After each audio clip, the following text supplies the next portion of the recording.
The Pacific Ring of Fire is home to 75% of all the world's volcanoes. About 90% of all earthquakes occur in this area. Small low-lying islands are extremely vulnerable in the wake of this turmoil.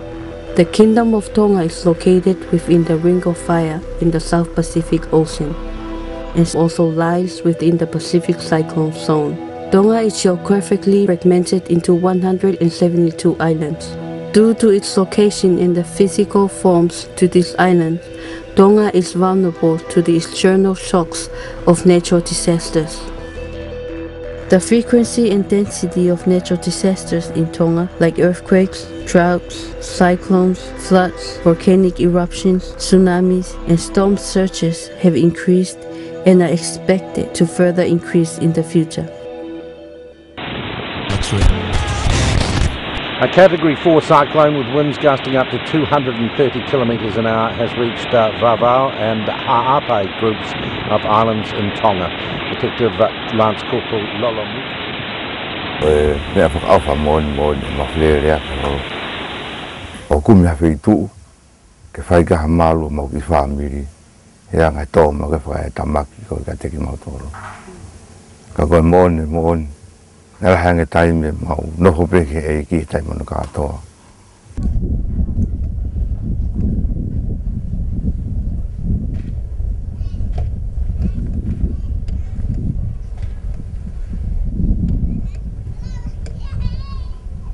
Ilonga be taimini honge ngai family kuna wala lewa ke kai ngai foi manio ke nai tau peta to tok ta aki ke o sa mai nai tol mai nai fa ko holo e ulu akau fua ko mei ko nai vai ge fa to o se mo ngana. Food supplies were brought over to help ease the hardship of the families affected.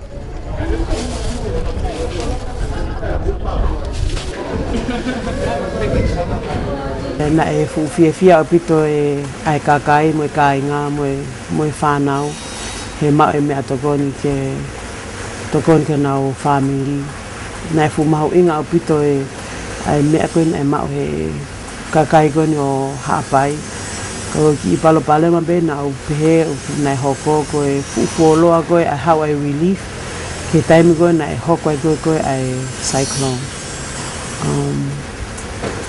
uva taimi koe na fu lolo apina e wiki e ono mahala ai ko mahina e taha mo konga ko te hari ai relief. Natural disasters are uncontrollable, and with most Tongan islands being isolated from each other and so vulnerable, it is vital to bolster the capacity for coping with those natural disasters. The government of New Zealand provided financial assistance through the Foundation for the People of the South Pacific International and Tonga Community Development Trust to implement a project known as Coping Communities.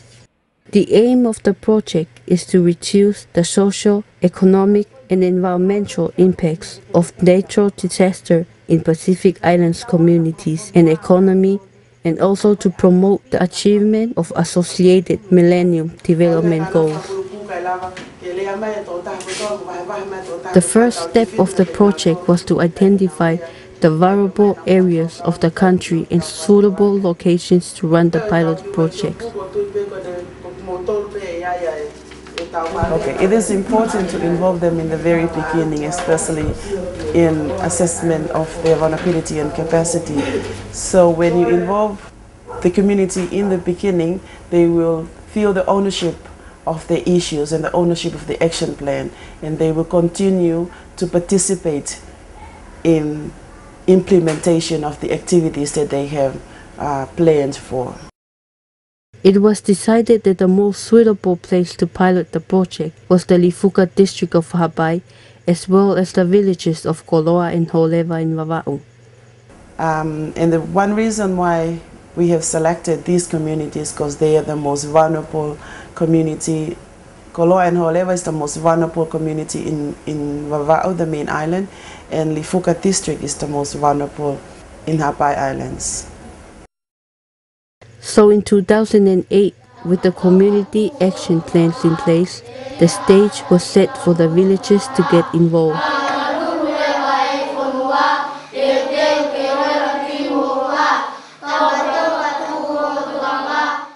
Awareness programs were first on the agenda, with the primary school children poetry competition and the community youth theatre spearheading the way in Vava'u in 2008, followed by Lifuka District Hapai in 2009.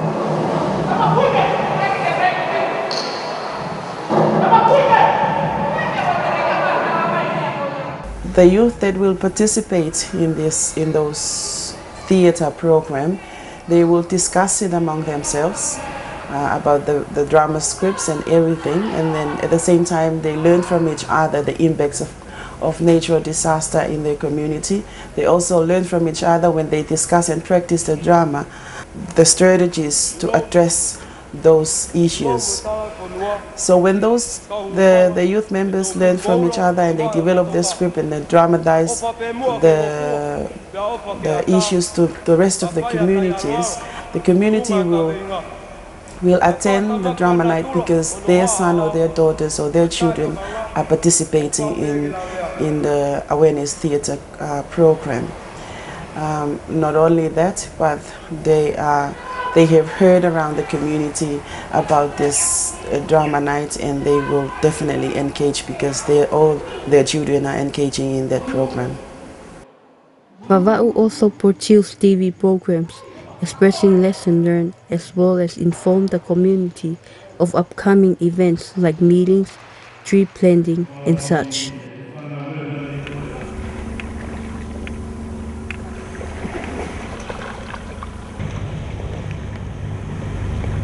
Coastal erosion has been a problem that has continually affected Tonga, but has been magnified in recent times by the effect of climate change.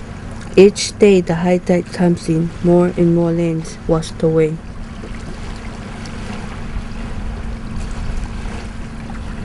In 2008, to help ease coastal erosion, a tree planting program was implemented by the community. Trees were planted along the coastline of Kolo, Holopeka, Pangai and Hihifo villages.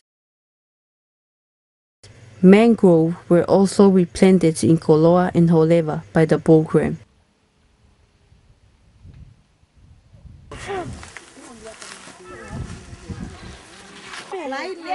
As the young and old plant trees around the village, Tonga Trust hopes that the activity will also take root.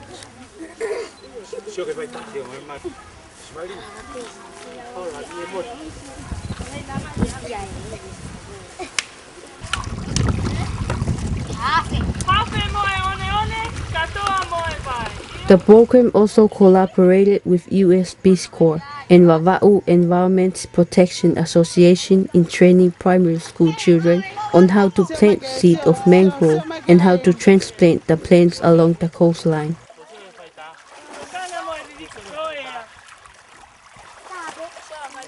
But as the work was progressing, the program experienced a setback.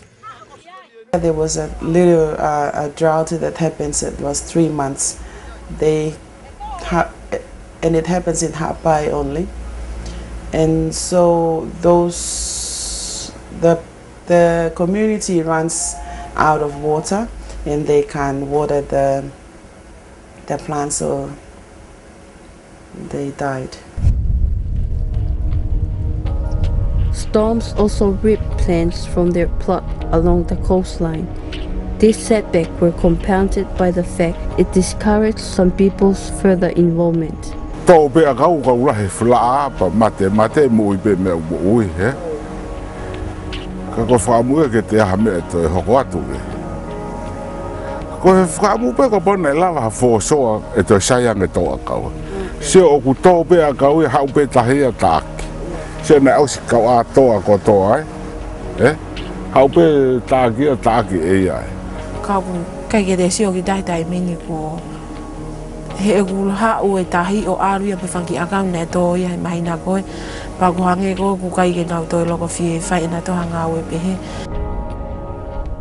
But even with the setback, the programs was able to plant over 1,000 mangroves along the coastline. A light-hearted mood prevails as local youth works on a possible solution to coastal erosion, which was piloted in one house in the Hihifo district of Hapai. We started with a consultation with the Ministry of Environment, Department of Environment and Land and Survey. There were two staff coming over to Hihifo Hapai, and we discussed the options that the community have raised in the workshop, and they have agreed that it's worth a try to pilot that kind of seawall, because the government won't afford to do a proper seawall in the next 10 years. The community were helping in with the assistance of the Global Environmental Facility. They financially assisted, and then together with the Coping Community Project. The idea involved lining sandbags along the coast to hold back the lands from disappearing into the sea, then filling in the area towards land with sand from the beach.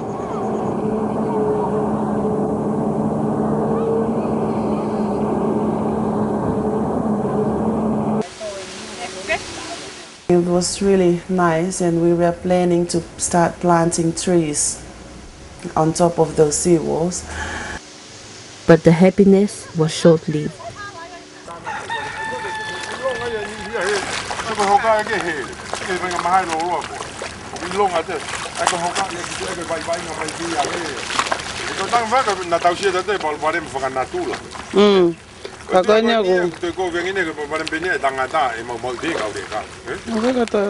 Unfortunately, the news only got worse. Before we actually planted the tree, there was a storm surge that actually destroyed part of the seawall. And not only that, but it was not the proper bags, sandbags. There was a proper sandbags that we're supposed to order from China. And before we get it, the storm surge destroyed the seawall. So that's what happened.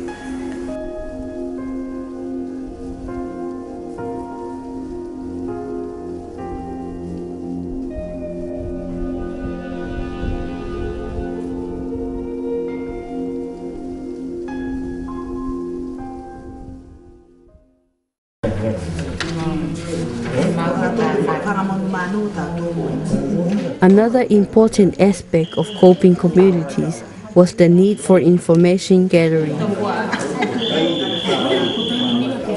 First of all, this is the very first time that we document this kind of information, especially the traditional coping mechanism.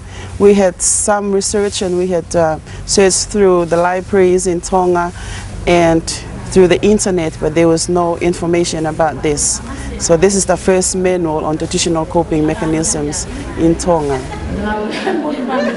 The traditional knowledge village elders held might uncover important insight in helping to better understand the different natural disasters. To put them in groups, and they discuss the environmental indicators, food preservations, and traditional medicine that they know.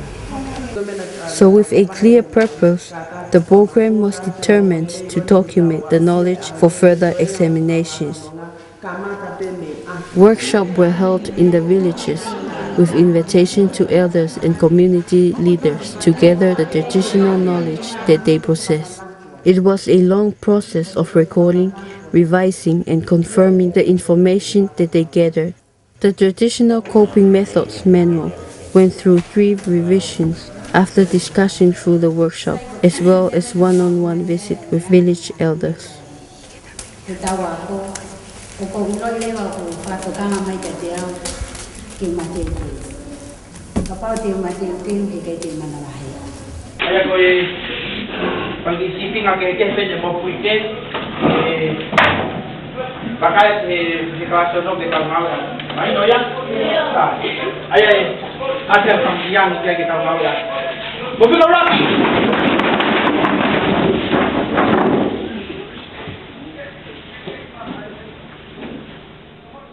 for them it's like a new thing. So we have to go through the whole environmental indicators and the nature of the natural disaster and how would it affect, how it will destroy the island and the most vulnerable place. When we lecture that to the kids, and they start to understand the nature, which also helps them or to suggest ways to evacuate. Evacuation plans were set up for schools in Vava'u and Hapai, with scheduled mock drill to prepare the school in the event of a disaster.